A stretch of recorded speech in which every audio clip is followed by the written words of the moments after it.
Kala ka malaman ay nararating. Ay, saan kaya yun? Ayun! Baka siya na yun! Siya na ata yun. Tara, punta natin. Ayun po ba ang nangangalaga sa puno? Oo, ako nga si Puno. Kayo pala ang pinadala ko kung saan tayo dito. Kami nga. Kami nga. Bueno, wag na tayo magsaya ng oras. Upo na kayo doon at tatangalanan ko.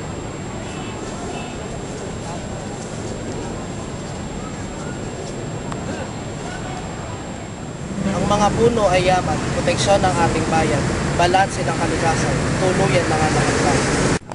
Ang puno ay binubuo ng matitingkad na dahon, matitibay nitong sanga at matitikas na katawan.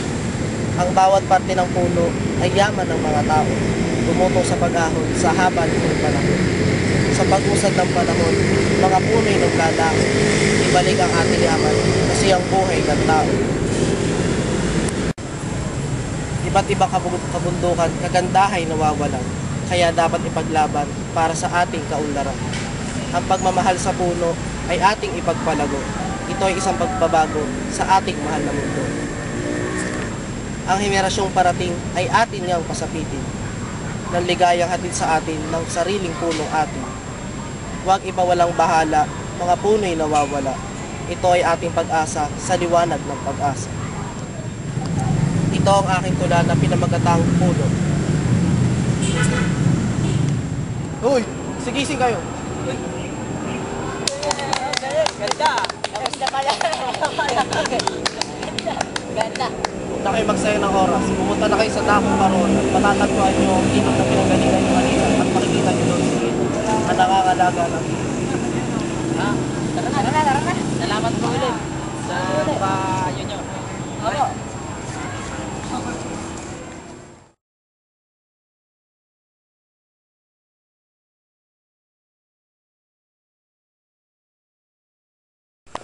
Uy!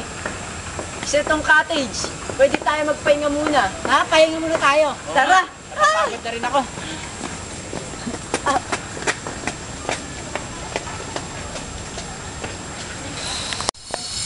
Okay naman pala rito sa cottage eh. Nakaka-relax siya. Oo nga. Masarap ang hangin. Teka, ako din. Tanongin natin. Tara. Ha? Tanongin natin. Kayo ba ang pinadala ni San Pedro? Hindi, Lucifer. Hindi, San Pedro. Ano ba naman? Opo, kami nga po. Sino naman po kayo? Ano inyong pakay? Ba't ngayon nandito? Magpapahinga lang po sana kami sandali. Sige, papayagan ko kayong magpahinga. Ngunit, habang kayo nagpapahinga, makinig muna kayo sa aking mga pangalan ukol sa ilog. Kung gayon, ikaw pala yung ilog na sinasabi ni Puno. Ako nga, Ito ba yung talaga? Man.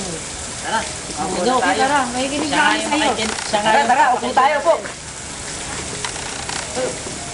Ilog Pasig. Noong kapanahunan ng aking lolo, Ilog Pasig ang palagi niyang kwento. Pasyalan daw ng maraming magkasuyo, labahan, liguan, pangisdaan dito. Halina sa ilog, tayo'y maligo, tayo'y lumangoy, tayo'y maglaro. Masdan mo ang bato sa daong ilalim. Masdan mo ang tubig, ang agos kay tulin. Tayo ay mamangwit ng maraming isda. Mayroong alimasag, kipon sa kadalag. Tawagin mo lahat ng maraming bata, magunahan kita tungo sa kabila. Tubig na asul ay sadyang tunay, kay linis, kay tamis at kay linaw tignan. Ilatag ang pamingwit at lambat, mahuhuli, kanduli, kipon at dalag. Malambing na simoy at ihip ng hangin, musikang kalaro ng along matulin. Ngayon, ito na ang Ilog Pasig. Itim na ang kulay at anyo ng tubig, pinabaho na ng dumi ng paligid, ng mga basurang dito'y itinapon.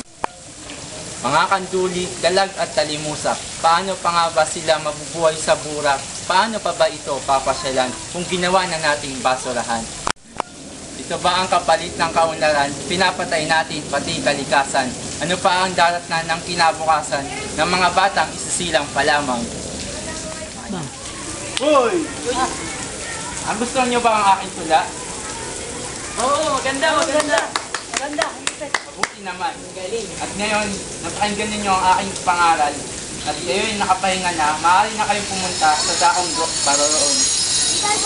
At pagkatapos hanapin nyo ang tao nangangalaga ng kalikasan ng Sinortin. Ay, ganun po po, Lucy. Maraming salamat po sa, ano, sa Sige po, ayun na po kami. sa pangaral niyo. Maraming salamat po. Ano na po kami, hanapin na po Nosy. ng si Nosy. Lucy.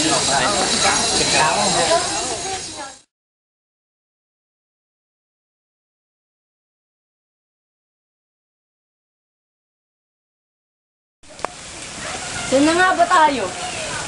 Kay Nosy daw eh. Kay Nosy daw eh. Si Nosy? Sino nga Sino nga ba si Nosy? Nosy? Nosy? Nosy. Nosy! Nosy Balasi! Hoy! Oy, sino yun? Hindi yan lumalapas na sa aking pangalan. Si Perico ba yan? Ay, Ikaw ba yun? Hindi, ako si Nosy. Ay, ikaw pala. Ikaw pala si Nosy. At bakit niya binabanggit ang aking pangalan? Nosy ka nga ba? Oo nga eh, ang kulit mo ah. Hindi, ikaw pala yung tinutukoy sa amin ni Hilog, ni Arsenio. Oo nga, at siguro kayo rin ang tatlong kumag na pinadala ni San Pedro. Kami nga. Hindi, Nosy ka. Hindi kami kumag. Kayo yun. Narito kayo para dinggin ang aking pangaral. Ngunit, ang aking pangaral ay dapat nyong isa isip at isa puso dahil ito na ang huli ng pagsubok. Sige po. Ganun po ba? Sige po. Sige po. Kalikasan kay ganda. Kalikasan, nagbibigay ng buhay sa atin. Mga puno nagbibigay ng hangin. Karagatan na nagbibigay ng inumin. Kaya dapat natin silang bigyan ng pansin. Kung ang kalikasan ay nasisira na, bakit tayo nagbubulag-bulagan pa? Ang mga mapang-abuso ay tigilan na upang sila hindi na umulit pa. At kung sa mga bawat punong puputulin ay walang kapalit na bagong pananim, baka kalikasan ay gumanti sa atin at ang kinabukasan natin magdilim. Ang karagatan ay mahalaga sa atin.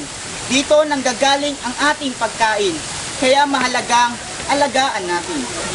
Huwag nating pabayaan na sirain. Alagaan natin ang mga puno natin. Ang karagatan natin ating linangin. Sa buong mundo'y ating palaganapin para ang buong mundo'y maligtas natin. Ang gawain ito'y iyong ikatuwa at hindi mo dapat ito ikahiya. Lalo na't ito'y para sa iyong kapwa at sa kabubuti ng bawat isa. Ito hindi lamang para sa atin, para na rin sa mga susunod sa atin. At kung sakaling sila'y meron silang mapagkukunan ng yaman, laging ilagay sa mga isipan natin, kalikasan ay dapat nating mahalin. Halina at ating itong pagyamanin kasabay ng mga pagbabago sa atin. Ang galing naman ni Nosy. Galing nga ni Nosy. Wala. Nosy. Hindi yan ang dapat nyong alalahanin. Ang dapat nyong alalahanin ay ang mga mahalagang bagay na aking itinuro sa inyo. Dahil ito ay inyong babaunin saan man kayo pagparin ng hangin. Kaya magpakahayo kayo at puntahan nyo na sa San Pedro dahil nandun na ang pinakahuling hakbang na inyong gagawin upang makamit ninyo ang walang hanggang buhay. Ibig sabihin, matatapos na ang aming mga pagsubok. Natapos na? Oo nga. Oo, ganun na yon.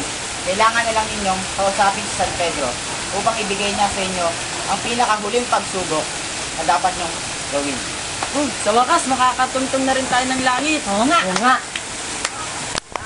Teka lang, saan po ba papunta doon? Hindi po namin alam, Nosy.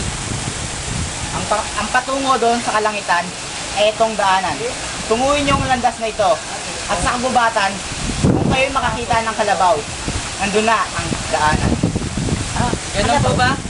Tara na. Tara na. Alis na po kami, Nosy. Ingat kayo. Hoy!